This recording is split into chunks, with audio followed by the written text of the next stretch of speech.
Assalomu alaykum hurmatli obunachilar. Bugungi 3-videomiz o'sha hammani tilidagi spermogrammani foizi haqida bo'ladi. Biz spermogramma tahlili proyektini boshlaganmiz. Bu video siz uchun tushunarli bo'lishi uchun bundan oldin olingan ikkita videoni ko'rishingizni tavsiya qilaman. Oxirgi 2021-yil standartga ko'ra spermatozoidlarning harakatchanligining foizi 3 ta darajada o'lchanadi. Bular progressiv harakatchanlar PR harfi bilan belgilanadi.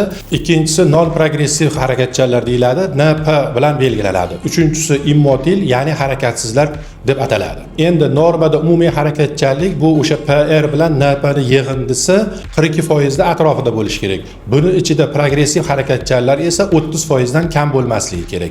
Agar progressiv harakatchanliklar 30% dan kam bo'lsa, astenozospermiya deyiladi. Astenozospermiyani ham og'irlik darajasi 3 ta. Agar harakatchanlik 25% bilan 30% arasida bo'lsa, yengil, 10% bilan 20% arasida bo'lsa, o'rta, agarda 10% dan past bo'lsa, o'ta og'ir astenozospermiya deyiladi. Bu yerda yana bitta ahamiyat berishingiz kerak bo'lgan jihat bor. Progressiv harakatchanliklarning 65-70% dan yuqori holatlari.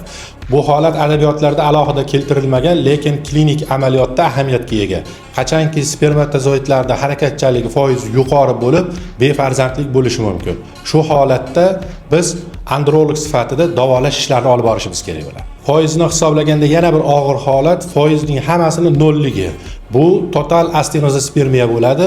Buning uchun tiriklik testini o'tkazishimiz kerak. Tiriklik testi haqidagi videomiz navbatdagi videoda aytib o'tiladi. Astenozospermiyani keltirib chiqaruvchi sabablar bitta oldingi videoda spermatozoidlarning sonini kamayishiga sabab bo'ladigan sabablar bilan bir xil.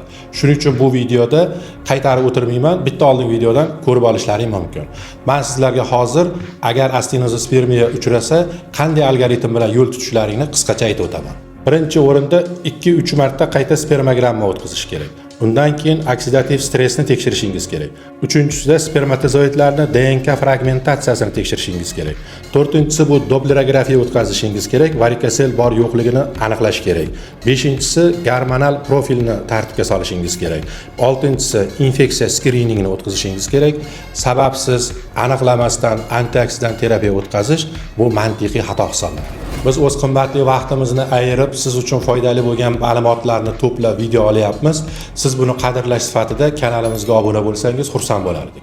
Navbatdagi videomiz spermatozoidlarning tirikligi va ularning morfologiyasi haqida bo'ladi. Kuzatishda davom eting.